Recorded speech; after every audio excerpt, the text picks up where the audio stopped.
Hello, Charlie TCG here, and welcome back to my channel. Today, I want to talk about Gardevoir, a deck which a lot of people label as being unplayable and isn't very good because of the release of Iron Hands. Well, it's one of the strongest decks right now in the metagame, so I'm going to break down where it is and how it's been performing in the metagame. My version of the list right now is matchups and the future of this archetype. Will it stay this dominant as we evolve in the Paradox Rift format? So if we look at how it's been performing in Japan, it has been about that 10 to 15% of the top 16 metagame at the City League Championships. At the start of Paradox Trip, it wasn't really that well represented. A lot of people were definitely worried to play about it. But in the last 4 weeks, it has been one of the best and top performing archetypes pretty much 4 weeks in a row. It has been between that number 1 and number 3 spot for that last 4 weeks, which I absolutely love. Gardevoir gained quite a few good new cards. Turo, Screamtail, and obviously that Luxurious Cape really elevated Gardevoir to be one of the strongest decks. And that could be seen from the results of the regionals at LAIC that happened over around the world. It's had a win, a couple top fours, multiple top 8, and a few top 16s as well. It's done absolute dominant performance-wise, and Gardevoir really is showing that it is still the queen of the metagame. It still holds up around every other metagame. Some of the new decks it gained a bit stronger. Yes, you're evolving, and your deck has changed a little bit from the likes of Devolution, Tian, and the likes of Iron Hands, but it has some very good attacking options. Having that bench snipe capability of Screamtail is just super strong. That's why I absolutely love this archetype.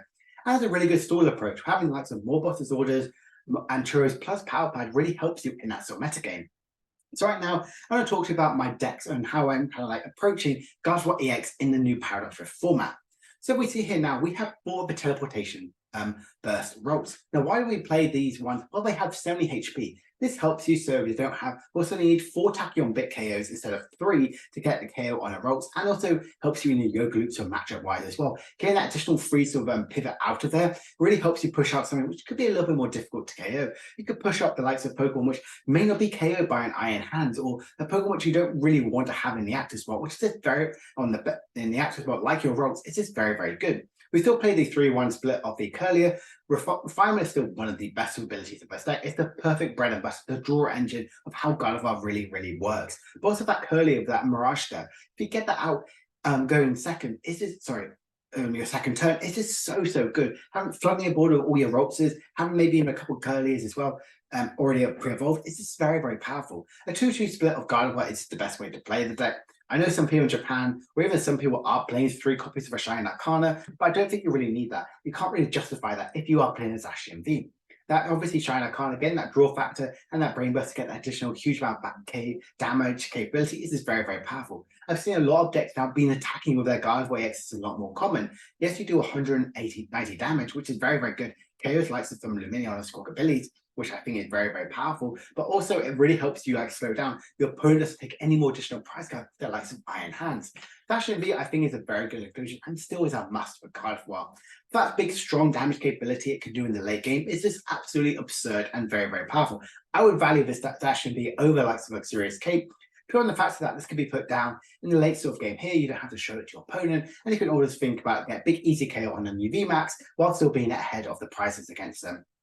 Like I mentioned before, we have a very good other secondary attackers. Screamtail and Cresselia is very powerful. Screamtail, obviously, I love that, doing 160 damage. If it's got 8 damage counters on it, which is very powerful. That bench type to anything is just super good. It does KO Squawkabilly, which is very good. And Slap for 30 for 1 energy is very good. Cresselia, I think it helps you in the mirror match more than you like. I do think it's very powerful. It obviously is just a little bit shy of a KO on most things, but it does KO Cramorant, which is very good with its other attacking option. Your support Pokemon being Mew, Giratina. I keep saying Giratina for Greninja. Mew, Greninja, and Manaphy are definitely a good key staple. Obviously, if you're really worried about some Sableye sniping and yoga looping, you could switch that Manaphy with a Jirachi, but I haven't been seeing as much of the Sableye love in the metagame as much as I may have seen in the previous time. Mew is very good. It's one of your best starting options. It gets you additional battle VIP passes, any item cards you might particularly need is just super good. And Ray Greninja is just an additional very good draw factor. The item cards we do play is 1 copy of Power Plant. Like I mentioned, it helps you incredibly well in the stall matchup.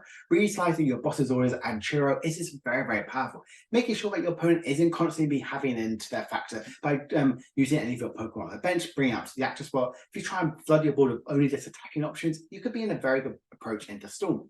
Only one counter catcher. I think counter catcher is very, very strong. You always could be behind in prizes, but I'm opting to play a high count bosses than counter catcher because really valuing that boss's orders. Like, say, for example, you're always ahead of the prizes and against installing the factor, they become kind of like a null and void sort of card in the deck. So I only think one is very good. Only two super rod, I think, is very, very powerful. Constantly be utilizing your Gardevoir and potentially that energy to really utilize for the likes of Shine Arcanum. 2 Fog Crystal and 2 Red Candy. Why are these only 2 of? Well, we see more commonly into the 3 of. Gardevoir, I do think we're pretty much always going to go from Rocks to Curlier to Gardevoir. We're not really going to go into that Rocks in the Gardevoir very, very early on. That's kind of a little bit more in the late game. That's why I've opted to play 2 rare candies and that Fog Crystal as well. Only the 2 of as well is purely about the space. If you want to play that 3 of, I would potentially cut a level ball. But I do like having that 2 copies of Fog Crystal. Just get any of your psychic Pokemon, basic ones, as well as also energies as well. 3 Ultra Ball to get that discipline effect and get any sort of card you might need to have. And then our other sort of 4 ofs in this deck is 4 copies of Level Ball and 4 copies of Battle VIP Path. This helps you with your turn 1 setup. It helps you get your Curliers and obviously any of your basic Pokemon. This is very, very strong. Battle VIP Path really opens up the deck to be more strong as it could be. There are versions of Gardevoir not playing Battle VIP Path, and it does very, very well. It got top 4 at LAIC. It was the best performing Gardevoir list. But it's a list which did very, very well with Battle VIP Path, so always something to keep in mind. Support line, we play 1 Worker, a Churro, a Research, and Avery as our one-off cards. 1 Worker because, again, if we're against a Path of the Peak deck, it's a good way to constantly be utilising it. I've been mentioning for weeks and weeks now, Path of the Peak isn't as strong as it once was. Not many people are playing Path of the Peak, so having that 1 copy of Worker really kind of like adds into that factor. Plus, 3 cards, it's very, very good. A Churro, both of the research and as a scenario, is very good. I think 1 copy of research is really good. As a Gardevoir player, you don't want to really discard any of your hands. You have a ton of really important resources, so only having 1 of them is just very, very good. And that scenario, like I mentioned, is to pick up any of your Pokemon out in play. Ones that you don't really want to have around, ones that you kind of like worry that could be installed, when really discard additional healing packs and get rid of all the energies in your discard pile to replenish them with Gardevoir. This is very, very strong. And Avery as well. Avery's been one of these saving graces for Gardevoir EX. It is so good to redestruct your opponent's bench or size. We have seen a little bit of a downplay of playing Avery over there in Japan, but Avery's is very, very powerful. By discarding your opponent's benches until we have 3, and then you draw 3 cards, this is super, super good. 2 copies of Boss's Orders I really like in Gardevoir. I think that's just a good staple for Gardevoir to really have in the sort of metagame going forward. I think that 2 sort of factor, that draw factor, that destructive capability of what Gardevoir has to offer, not relying too much on your counter catch. I just think Boss's Orders works incredibly well in Gardevoir. And then 4 copies of Iona. Iona is really good in the early game against Gardevoir. You could shuffle in back your Curlies. You know they're going to be at the bottom of the deck, so you know you're not going to be drawing into them. That's a really good inclusion. Disrupting your opponent to potentially have 1 or 2 sort of cards in hand. It's just very, very good, and that's what Gardevoir can do to claw back into the game after your opponent's taken 1 or 2 prizes in the early sort of game. Only 1 Collapsed Stadium was our only stadium card of choice. Yes, 1 stadium card in Gardevoir seemed very weird, very weird. We have seen the likes of between like the likes of 2 and 4 for Gardevoir, but only having 1 Collapsed Stadium, like I mentioned, there's a ton of Paths of the Peak and the very strong archetypes that kind of play it, do not play it. So having that Collapsed Stadium helps in the Soul matchup, helps to get rid of any sort of Pokemon which is highly damaged, and it can reutilize them with Super Rod. And the energy counts are 2 Reversal and 10 Psychic. I've kind of been playing off this for multiple sort of weeks now, pretty much months with Gardevoir, so I think it is the best way to play Gardevoir. So this is my list of Gardevoir right now. I really like it. I think it's a very, very good archetype. It's incredibly strong, one of the strongest decks right now in the metagame, but how does it fare against the rest of the meta? So we see here, it's definitely one more, but it has a lot bit more challenges and matchups in the format. It's definitely a more favored approach. I likes of Shein Pao, Royal Moon, even the likes of Mew and Lugia, I would say are definitely a lot more favored. Lugia has definitely fallen from grace. It's not being played. It's not very popular as many people kind of think about it. I do think Lugia, you do kind of get that little surprise factor. You can win a little bit better because you aren't paying that many 2 prizes on the likes of likes of Gardevoir EX and the likes of so actually, you're not playing that Luminion to really help in that sort of matchup there. And also the likes of against Roman and Shein Pao, you have a very good sort of matchup into that one. I do think that Shein Pao becomes a little bit more favored now because people are playing the likes of Iron hands. I do think that it can be a little bit more of an even sort of matchup game against if Sheer Power can get everything set up. But I do think at Gardevoir, I've been playing Sheer Power for multiple sort of months now, and I always kind of found like it is definitely a bit more even to favor into the Gardevoir matchup. The same thing with Mew as well. You could become more of a single price attacking option to get these big one-hit KOs. Your even matchups are the likes of Charizard, Miraidon, and Storm. I do think that from my own personal testing as well as also looking at the online and actual results that have kind of been around there. Miraidon EX is definitely a factor, which deck is kind of like focusing more on playing the likes of Beach Court. It's going away from the path to peak field, which is what we're more common with and potentially has a better matchup into Gardevoir. Charizard as well, yes, you have very high HP. Yes, you hit for weakness, but there is a thing called reversal energy and a thing called Dacian, so you can easily get these big one-hit KOs in that way. And Stall as well, because you play quite a lot of Pokemon which can actually attack and deal damage, you can actually do very, very well into this matchup. Gardevoir nearly gets one hit KO every single time on a Snorlax if they have a bravery charm on us. So that's definitely something to be considered about. And then your unfavorable matchups are the likes of your Entei, your Lost Box, and Rapid Strike Box. And to say more about these ones here, having that bench snipe capability, damaging factor, putting the damage counters any way you want to have is very, very difficult for Gardevoir to keep up. You're only really going to be taking damage and kind of like to your opponent's side, turn 3, maybe even turn 4 if you're in a really sort of tricky situation. And these decks at the bottom are very easy, very fast to set up, and are constantly dealing damage as early as their second turn. So I definitely think that one thing that Gardevoir struggles with.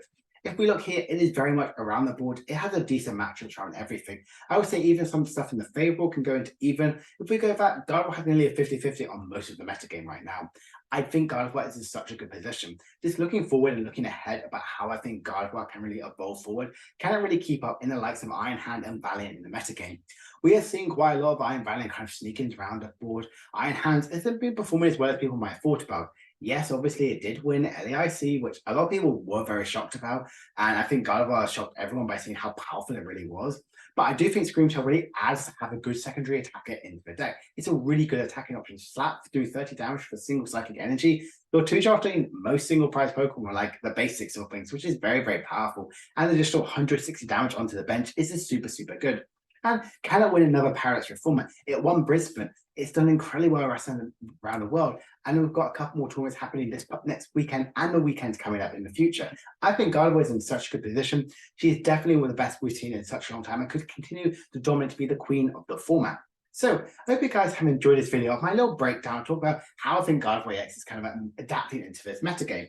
I think it's one of the strongest decks. It has a pretty much 50-50 to better against most of the archetypes right now. Some of the strongest decks right now, which are kind of like a little bit of the underrated ones, it doesn't perform as well into it. But the likes of Lost Box and Iron Valiant, and even the likes of Rapid Strike Box are kind of like a little bit on the rise. That could be something to be considering about and implement into your testing thing. If you are worried about more Yoga Looping and the likes of some like sort of bench damaging around there from the likes of damage counters, I would probably swap out Manaphy for the likes of a Jirachi, but we are seeing still Greninja being very, very powerful, very, very strong right now. So potentially Manaphy is a little bit more valuable right now in the metagame. So if you enjoyed this video, please make sure to like, subscribe, and comment down below where do you think Gardevoir falls in the metagame. Do you think Gardevoir is out there being one of the best decks, or do you think it's definitely very much overlooked and you think that Iron Hands is a lot more stronger to archetype and it hasn't had its time to shine? That's why Gardevoir is doing incredibly well. So I'll see you in a couple of days' time for another video. I hope you guys have a wonderful rest of your day. I'll see you guys then. Bye for now.